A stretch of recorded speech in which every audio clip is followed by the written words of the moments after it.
actually, I wanted us to start out with a certain story about World War II, but you know, maybe you could just tell us a little bit about how you got from chiropractic school, and they sent you originally to the Army. To the Army, and then you went and, okay, want to run through that for us? Okay, so I was drafted in, take the cap off. So, but after that I was drafted, I was sent to Fort Knox, and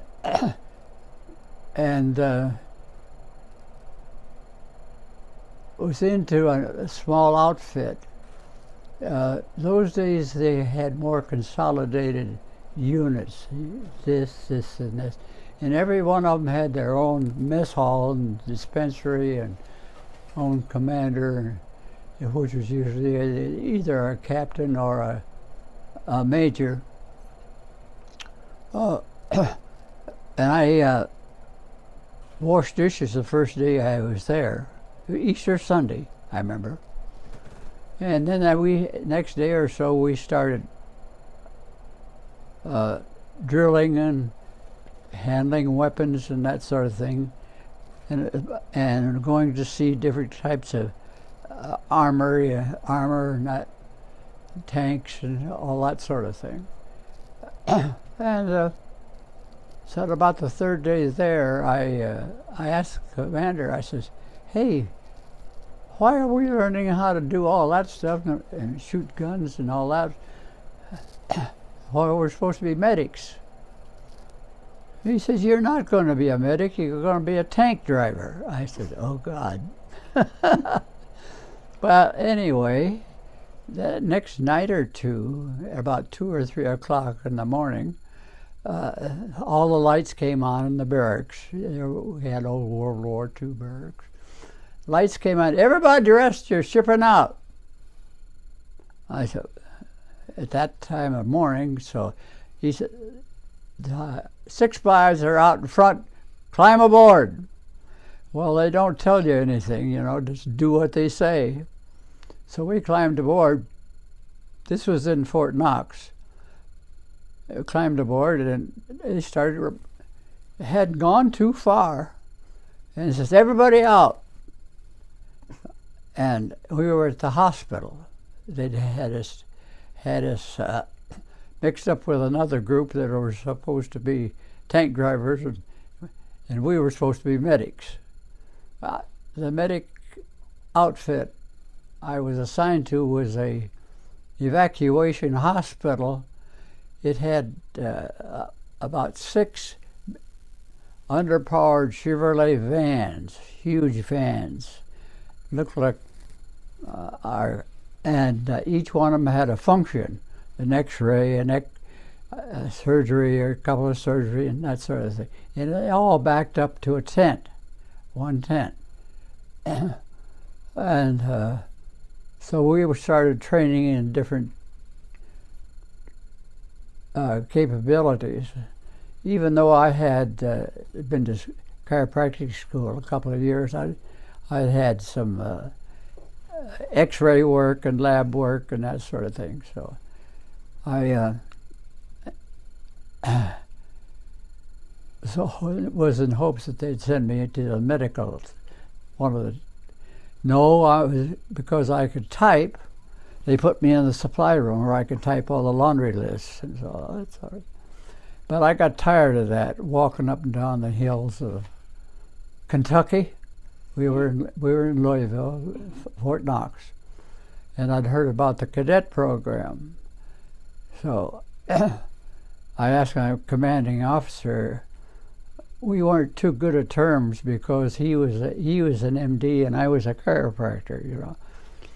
But he loved to play table tennis during the lunch hour, and would have some fantastic games. So I guess he just thought.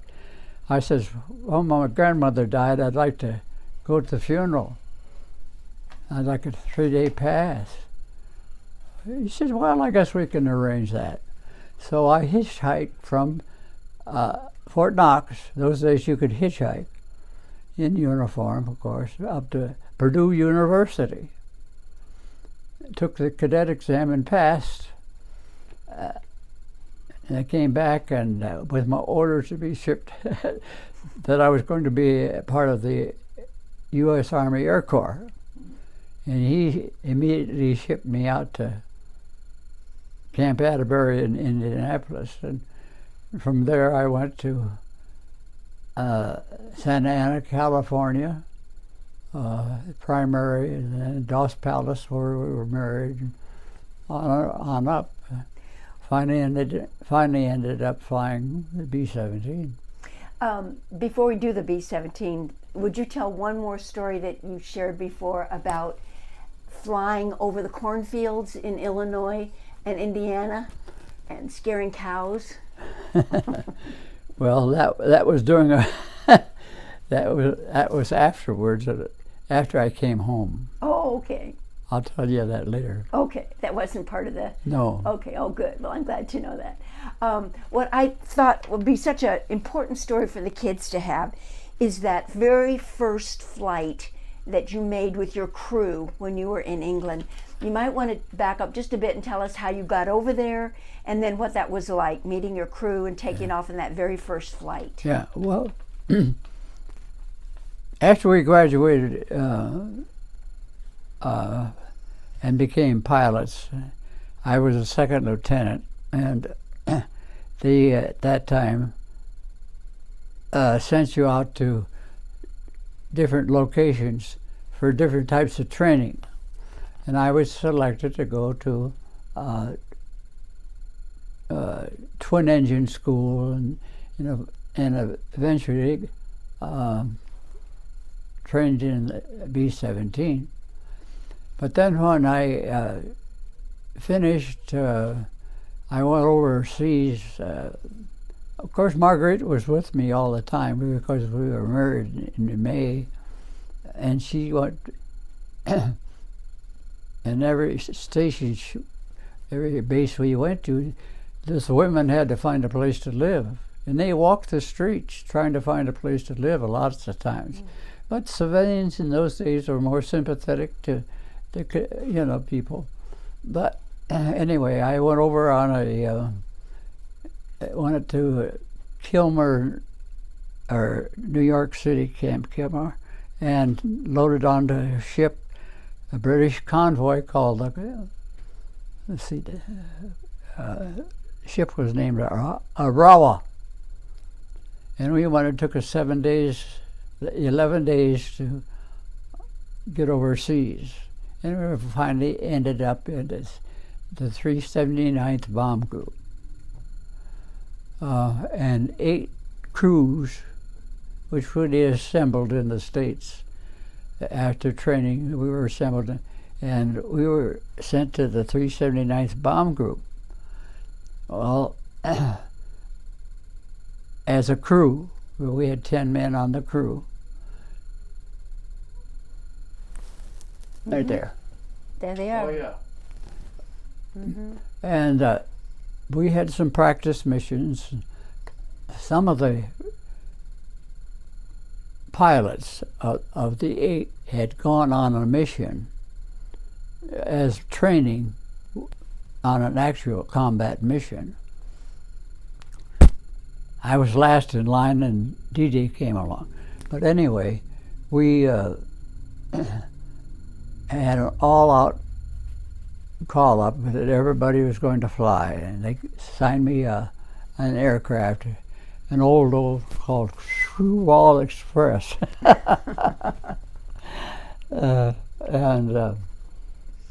Either in our practice missions, we were usually flying in the area of 20,000 feet.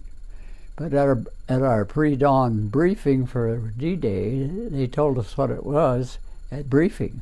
Didn't know what it was. That this is the day. I was assigned a position. Now, we didn't go in single file at any time. We always flew in formations of 3.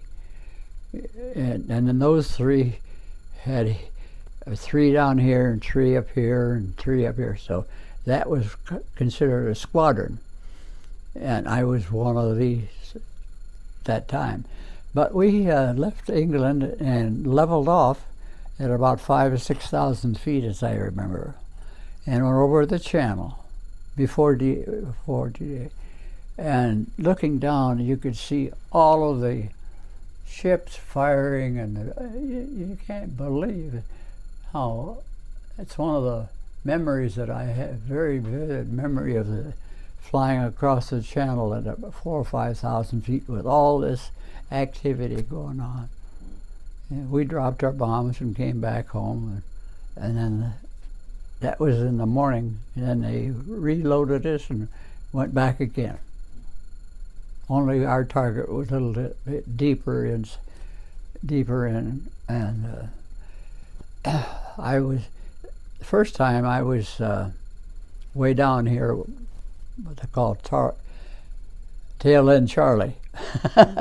But the second mission, I was flying off the leading aircraft, left wing of the leading aircraft. I don't know why they put me up there, but and we had dropped our mission, or dropped our bombs, and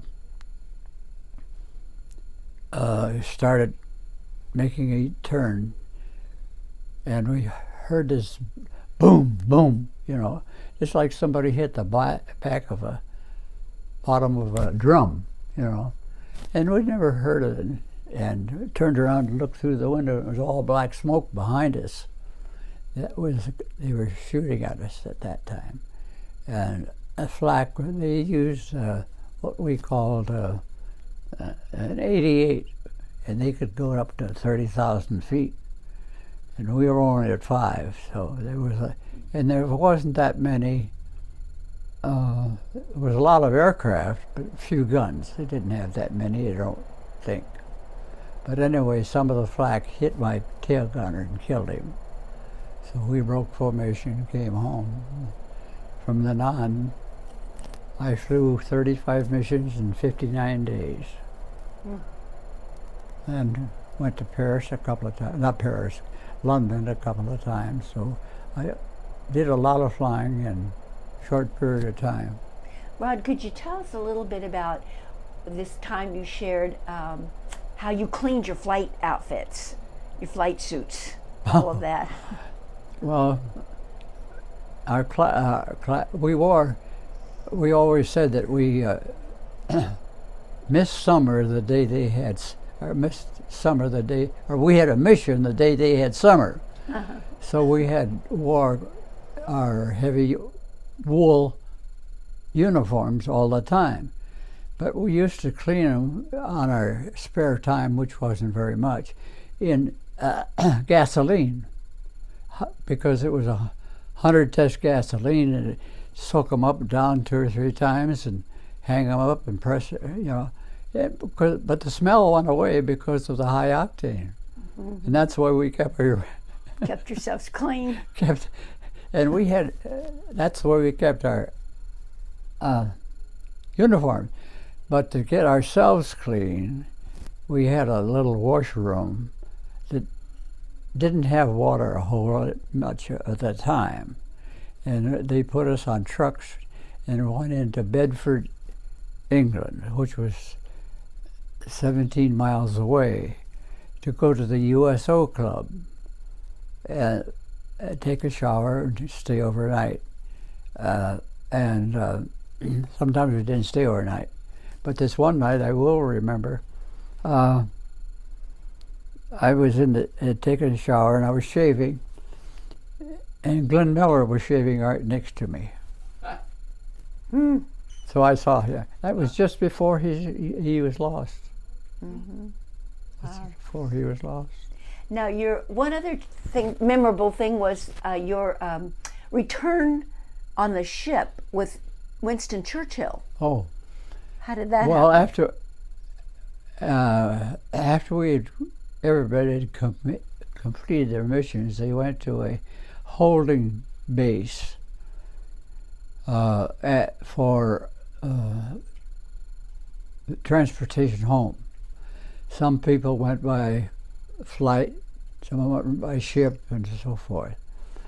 But one afternoon, horn blew. Everybody, they came out with lists twice a day, where you're going to go and when. But this horns blew, and we all had to go down and make sure our name was on it, that everybody's name was on a list. Well, my name was on the list. Everybody on that list ready to go in an hour. Well, you know, I'd been there for 10 days. And it takes a while. But anyway, I threw everything in, and we ended up in Liverpool. And the Queen Mary was sitting there. So we all boarded the Queen Mary, and we were assigned a stateroom. Now, they had reconverted the staterooms in the Queen Mary to, instead of a nice twin beds, they had bunk beds. There were 12 in each room. So anyway, well, I had signed that and assigned a place to sit down. And you know, that Queen Mary had a printed menu every day for our meals. Well, the next morning we expected to be out to sea, but we were still just sitting there. And we sat there for 7 days, and enjoying the Queen Mary. You know, it wasn't as nice as it is today, but we played a lot of cards and just slept. You know, ate good because I gained quite a little bit on the way home. But anyway, one morning we were out at sea, and that afternoon before, a lot of commotion on the side of the ship and so forth. We saw Churchill come aboard, and we headed for Halifax. I don't know if you remember the meeting in Halifax with Roosevelt and he and who was there? I forgot. Anyway, it was And Churchill and so forth. So it was quite a memorable flight home. Did they make the announcement that he was actually on the ship with you? No. You just figured it out when it was over? Because nobody could go on the first floor. Mm-hmm. That was restricted. We were on the upper decks, and all the stairways to the lower deck were blocked off. Wow. So we knew he was aboard because we went into Halifax, and even those days, that as big as the Queen Mary was, went into the harbor and turned around by itself. No tugs, no nothing. And then we went on to New York City. Wow. Well, of those 35 missions, what did you take away from that with you as a young man, as you journeyed home? I felt that I had a purpose, and that I wasn't forced to do this. I did it on a voluntary basis, and that it was something that had to be done, and you do your duty and best you can. And I felt that we had accomplished our missions and our duty there, and I came home and was assigned a place in Tampa, Florida, as an instructor pilot on the B-17s. Mm-hmm. Now, one other memory I think you shared was flying over Paris. Oh. Was that a bombing mission as well? Yes. And you looked. Yeah, I'll tell you. Well, Sunday mission, they had missions every day of the week, but Sunday missions were usually snafu. You know, something always went wrong. And a small, I think it was only 2 squadrons of us, a small group, very small group, were assigned a target southwest of Paris. We dropped our bombs with no problem whatsoever. It was one of those nice missions you don't have any interference with. But we were, instead of staying at 25,000 feet all the way home till we got the channel, we let down to about 7,000 feet over after we left the target. This was deep in France. And we were headed right towards Paris. And we were below 10,000 feet because we could walk around with a lot of oxygen mask. And I had a tap on his shoulder, and he says, "I'm so-and-so. This is my last mission. And we're down at 7,000 feet, and we're headed directly towards Paris. We got to do something. Get on your radio and tell them they missed the he was a navigator, by the way. We missed a checkpoint." Well, I didn't have a radio or any way to get it, so we had to go straight towards Paris. And we went over the Eiffel Tower at 7,000 feet. and with no problem whatsoever. Well, we found out later that he did miss a checkpoint. He was supposed to go over here and here and here around Paris. But they also found out that we were supposed to be a decoy at that altitude to stimulate the Luftwaffe. They never did come up, so we were damn lucky. Yeah. Wow. Now, which was your farthest, longest flight? Our farthest, longest flight was called Peenemünde. It was the Wright-Patterson of the German Air Force. It was way up in Norway. Way up.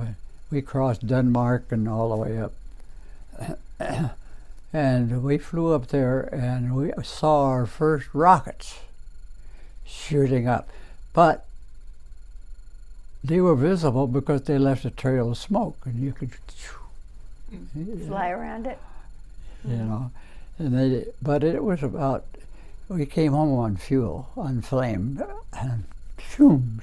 Fumes. Mm-hmm. But I had a navigator that I led the. After I had a few missions, I usually led the 3 aircraft down here.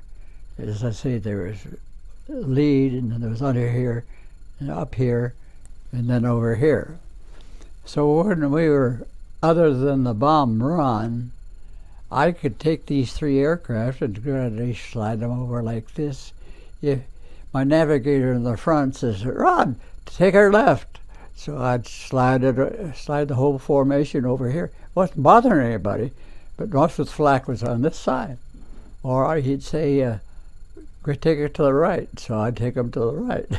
Whereas the other groups down there couldn't do that. Mm-hmm. So we figured that whether it did any good or not, that's what we did. You had to have a lot of trust in your navigator, didn't you? Well, we were still staying in formation of the huge formation, but we were just one of the big airplanes down here. Right. But we followed them, right. You know. But we did have. I had a good fellow. He was a boy from.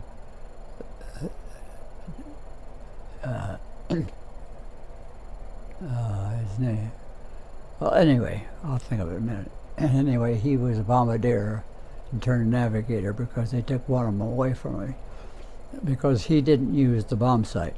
Only the lead aircraft had the bomb sight. And as we flew, they dropped a smoke bomb, and everybody dropped it once. So it was an area. We went to a railroad yard or something like that, and the whole yard was covered. There was one mission that my navigator was very instrumental in getting us home. We were deep in Germany, and we had a lot of flak. And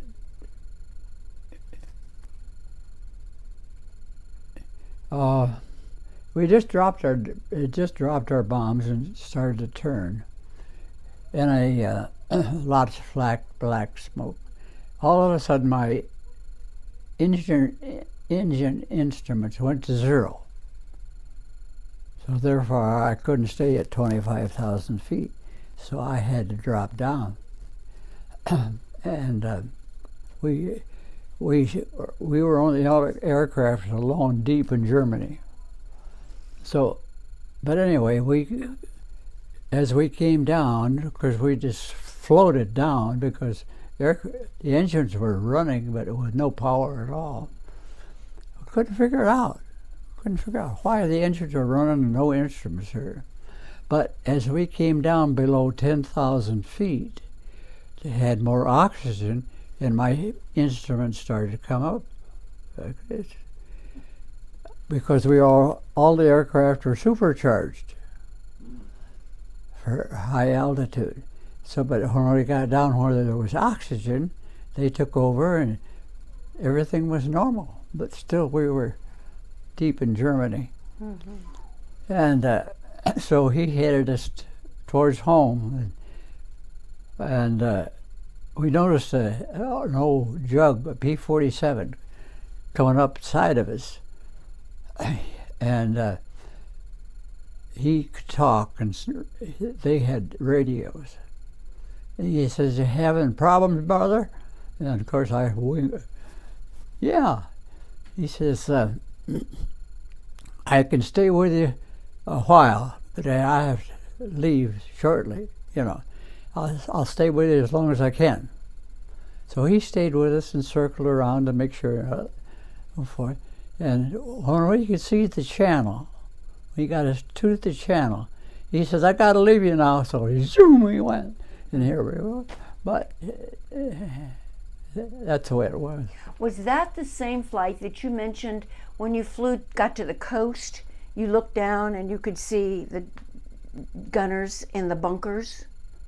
No, that was another. That was one of the first. That was a different first, flight? That was the first one? Yeah. Yeah. Yeah. So many wonderful stories. Oh my goodness. Yeah. We had, of course, London now today is far different than it was then. Piccadilly Circus was the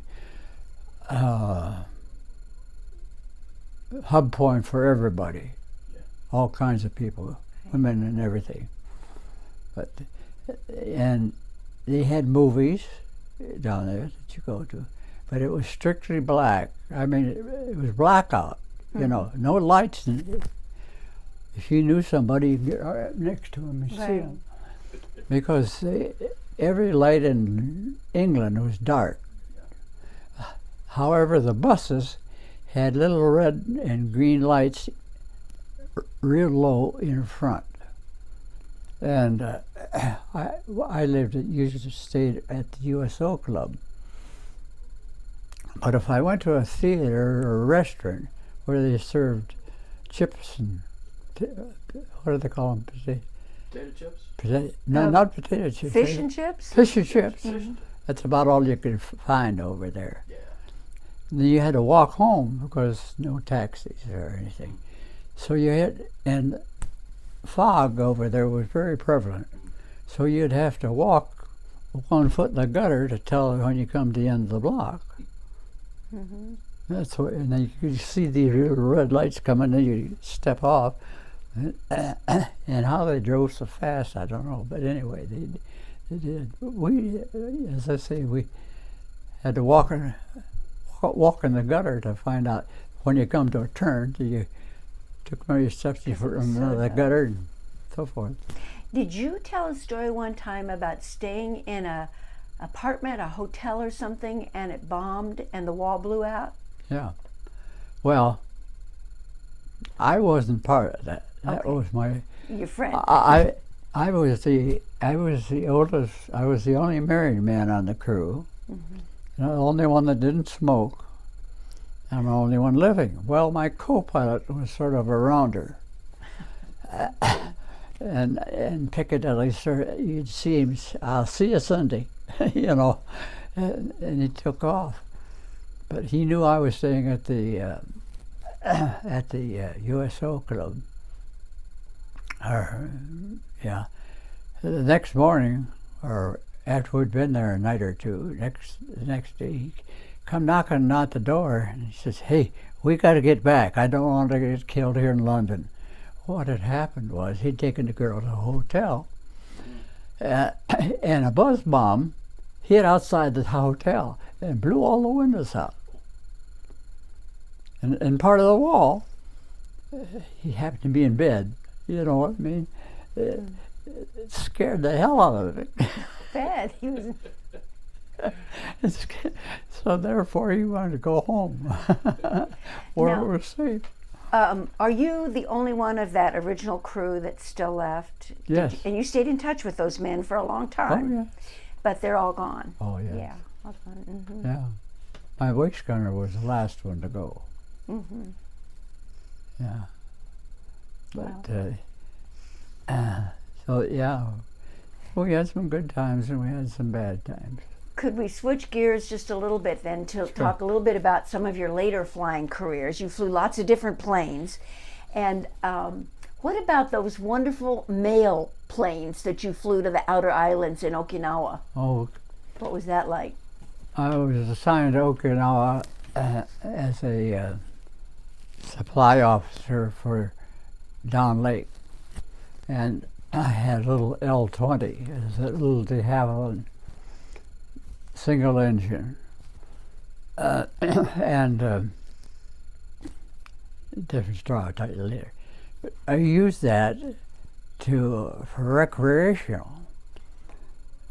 We'd go out to some of these islands and to carry the mail and that sort of thing.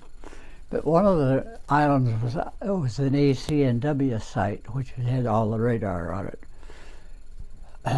But their only supply was boat. So we used to go out there to carry the mail and some eggs and milk or whatever we could load on this little aircraft. But they didn't have a runway, except a road. And the road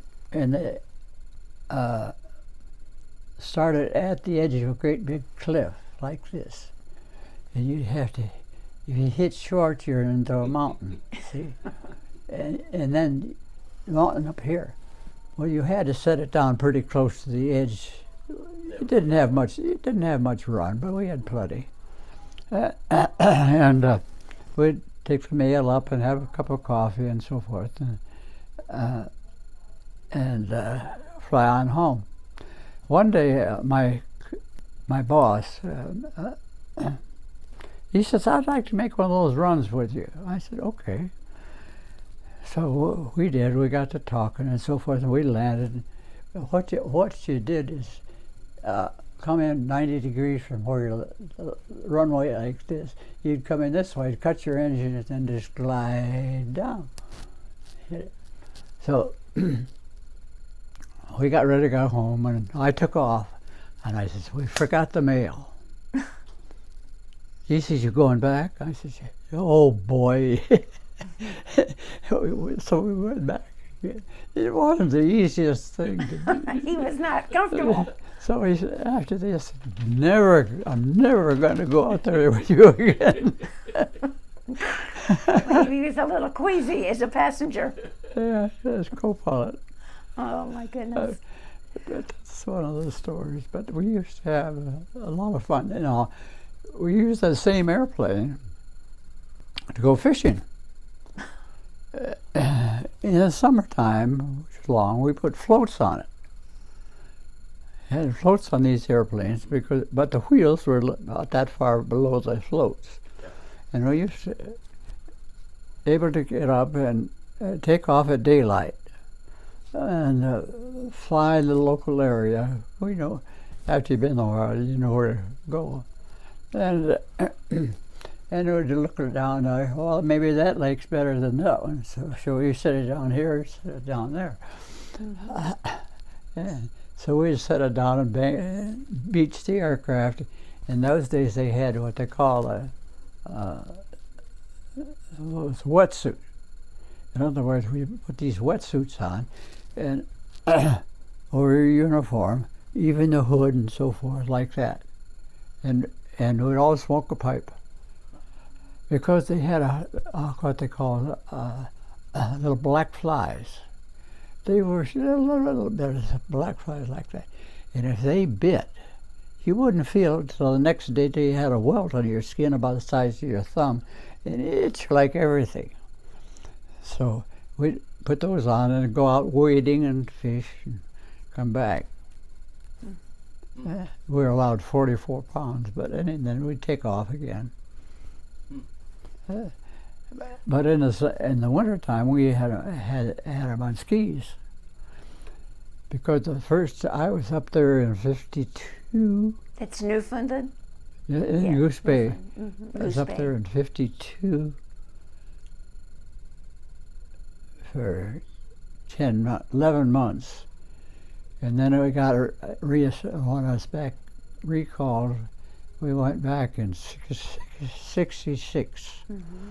And in the meantime, they had built camps throughout some of the nice lakes. And it was a good place for R&R. And we had a SA-16. Maybe you remember them. They were a boat type with 2 engines up here. Mm. And we could take about 12 people up there, 12 people. And they had cabins built for the 12 visitors. They had cooks and everything out there. And you'd take them out there, drop them off, and they'd have a boat assigned, they'd have a motor assigned. If you didn't have fishing equipment, they'd have the fishing equipment. And they'd give you a brown bag after breakfast. Go. And you'd be gone all day fishing. You had a brown bag for lunch and come back dead tired and with lots of fish, because you're only allowed to keep 4 or 5 big ones. 44 pounds was the maximum.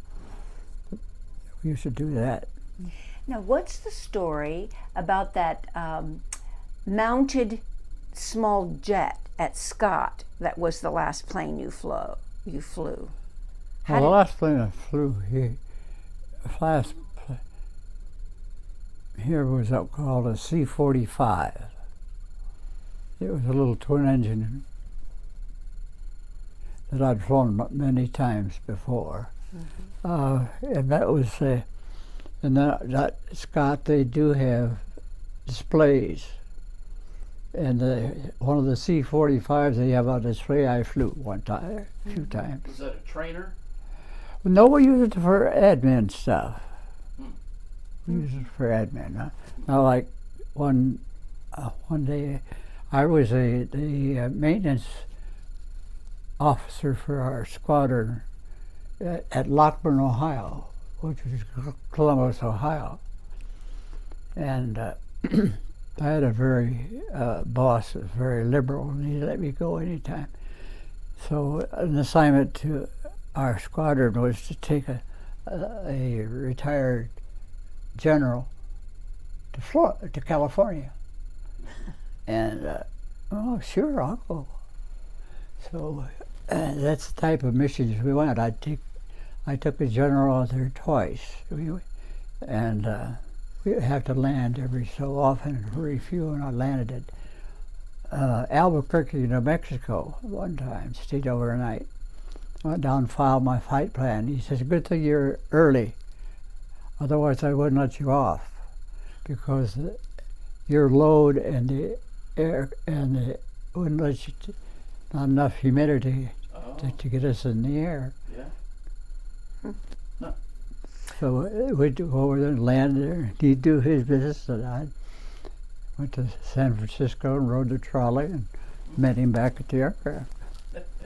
Well, now, given all these interesting experiences, wartime and not wartime, what do you think are your probably one or two of your most proud moments of yourself throughout all that? Oh, D-Day, probably. D-Day. Mm-hmm. Yeah, it stayed with you all these years, hasn't it? Well, also, yes, and one of the other missions that I remember more, because different squadrons, see, there were hundreds of B-17 squadrons in London. We had eight traffic our bases within our traffic pattern. And when we were assigned a mission, we were assigned a spot in this huge formation. And as I told you, we flew the day they had summer. So 90% of the time we took off on instruments. One would line up, the other would line up, and they give you a heading and airspeed to fly after you took off, because somebody came this way. But anyway, sometimes you could break out on top where your formation was assembling maybe 3,000 or 4,000 feet. But I remember one time we had to go to 10,000 feet in the clouds all the way up. And you know, flying blind with all those aircraft in the air, I wonder somebody didn't get. But it behooves you to fly that airspeed and that rate of climb, because if you didn't, you may be running into somebody. So then we flew around. The lead aircraft was painted like a giraffe, not a giraffe, but a zebra. Had stripes all around it, so that our squadron knew which one we were going to be assigned to. And then you had a position in that huge formation to fall in, whether here. And then after time, all of us would take off at one time. And different squadrons led the whole shebang. And it was our turn to lead a target to Leipzig, Germany. And we were, of course,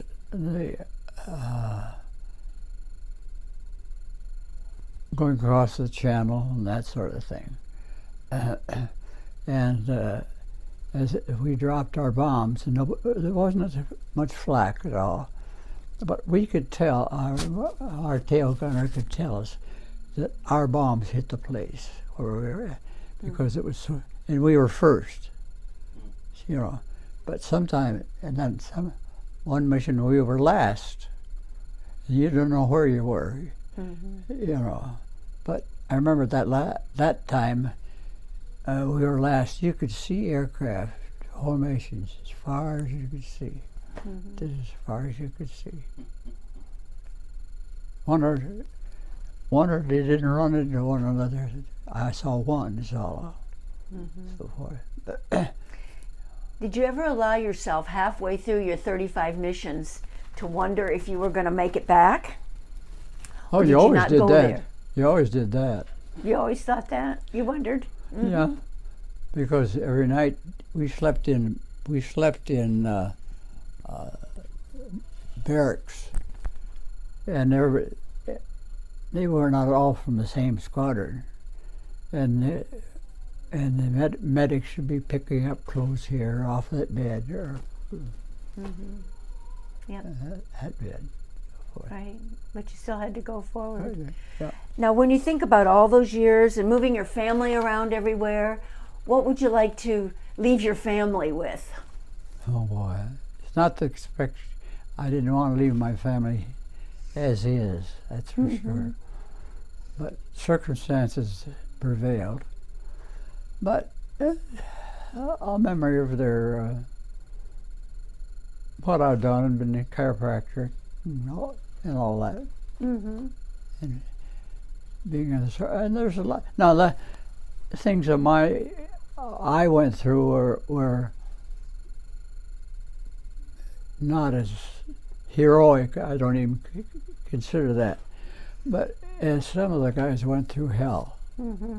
They got shot down and went to the different POW camps and tried to escape but got shot at, and some of them got and flew from their prison and walked all the way across Yeah. to the Pyrenees and walked over the Pyrenees and things like that. Mhm. And it's there's a lot of stories. In fact, I just got a new magazine called the DFC Society magazine. That's a Distinguished Flying Cross. That's the first one up there, and it belonged to an association of all of us, and they, who belongs, and they're trying to just regroup the whole thing. But on October I have association with the military director at the Mascoutah High School. And I've been down there talking with the kids and that sort of thing, gone to some of their parties, and they're a bunch of nice kids. Their ROTC program. ROTC, a lot of them go to the academy. And he called me the other day, and he says the 8th Air Force is having their annual reunion in St. Louis this year on October the 22nd and 23rd. Would you join me? I says, don't ask me again. Oh, sweet. So I'm going to be part of their contingency Wonderful. if I live that long. Would you do it all again? Oh yes, I would do it. Sure. I Thank would. you. I feel as though it was a duty to serve your country and do what little you did. Yeah. Boy. Thank you. Thank you, Rod. Oh, I'm sure the kids would like it. I'm sure they will. Yeah. Yeah.